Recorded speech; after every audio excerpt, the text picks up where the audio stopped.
আসসালামু আলাইকুম। আশা করি তোমরা ভালোই আছো। আমি আইলাম ভুটানের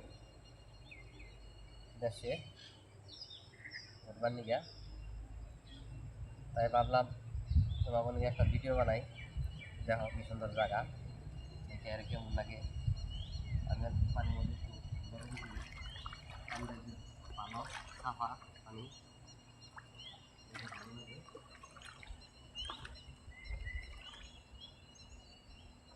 এই পানির মধ্যে অল্প একটু এক এক ফোঁটাও লেপ্টা নেই, সুন্দর পানি পরিয়া দেখতে জায়গা। এনে এনে যদি মানুষ যদি আগামোতা করে তাহলে তারা ফাইন লাগে দেয়। আর এই জায়গার মধ্যে এই নদীর মধ্যে মাছ বুড়িয়ারা আইনে রে ছাইরা দেয়, কারণ পুণ্য কামাইবার জন্য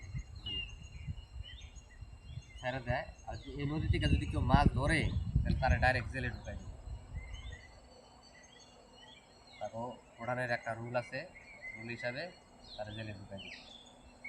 তাই এই নদী থেকে মানুষ মাছ কেউ ধরে না, ধরলেই তারা কী করবো, এই ভুটান দেশের রুল হিসাবে তারা জেলে ঢুকাই দেবে। দেখে আর কেমন লাগলো, আশা করি তোমাকে ভালোই লাগবে।